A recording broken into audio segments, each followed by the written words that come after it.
আল্লাহ রাব্বুল আলামিন বলেন কদ আফলাহা মান যাক্কাহা, সে ব্যক্তি সফল হয়ে গেছে যে ব্যক্তি তার আত্মাকে পরিশুদ্ধ করতে পেরেছে। ওয়া কদ খাবা মান দাসাহা, যে ব্যক্তি আত্মাকে পরিশুদ্ধ করতে পারে নাই সে ব্যক্তি ধ্বংস হয়ে গেছে।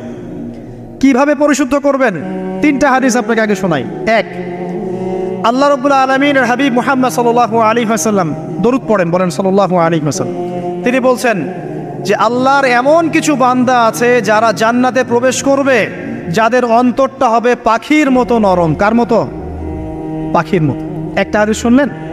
দুই নম্বর হাদিস, আল্লাহর রাসূল সাল্লাল্লাহু আলাইহি ওয়াসাল্লাম বলছেন শহীদদের আত্মা যখন আল্লাহর কাছে পৌঁছায়, আল্লাহ রাব্বুল আলামিন সেই আত্মাগুলোকে সবুজ রঙের কিছু পাখির মধ্যে প্রদান করেন এবং সেই পাখিগুলো আরশের নিচে লণ্ঠন আছে এখানে বসে থাকে এবং তারা জান্নাতের যে কোনো জায়গায় যায়, ঘুরে খাবার খায়, আবার ফিরে আসে। আল্লাহ পাক তাদেরকে বলেন যে তোমরা কি চাও, তোমরা কি চাও? শহীদরা কিচ্ছু বলতে পারে না। কি চাইবো আল্লাহ, এত নিয়ামত দিয়েছেন, কি চাইব?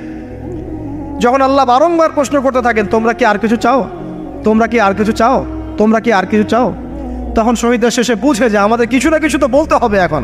তখন তারা বলে হে আল্লাহ, আমরা আরো একবার পৃথিবীতে যেতে চাই এবং তোমার পথে জীবন দিয়ে আবার ফিরে আসতে চাই। আল্লাহ পাক বলেন এই সুযোগ তো আর নেই, অতএব তোমাদের আর কিছু চাওয়ার নেই, তোমরা এখানেই থাকো। আরেকটা হাদিস শোনেন, রাসূলুল্লাহ সাল্লাল্লাহু আলাইহি ওয়াসাল্লাম বলেছেন, এই হাদিসটা ওমর রাদিয়াল্লাহু আনহু থেকে এসেছে, এ মুসলিমরা তোমরা যদি আল্লাহর প্রতি তাওয়াক্কুল করার মতোই তাওয়াক্কুল করতে, ভরসা করার মতোই ভরসা করতে, আল্লাহ পাক তোমাদেরকে পাখিদেরকে যেমন করে রিজিক দেন তোমাদেরকে ঠিক সেইভাবে রিজিক দিতেন। তোমরা কি লক্ষ্য করো না যে পাখিরা খালি পেটে বের হয়ে যায় বাসা থেকে সকালবেলা এবং সন্ধ্যাবেলা ভরা পেটে বাসায় ঢোকে? আপনাকে যে তিনটা হাদিস শোনালাম এই তিনটা হাদিসে একটা শব্দ হচ্ছে কমন। শব্দটা কি বলেন? পাখি। পাখি কি? পাখি।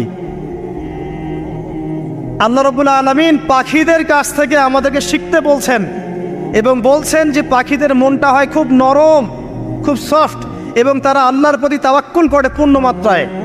তারা সকালবেলা ভোরবেলা বের হয়ে যায় এবং সন্ধ্যাবেলা বাসায় ফেরে, খালি পেটে বের হয়, ভরা পেটে বাসায় ফেরে।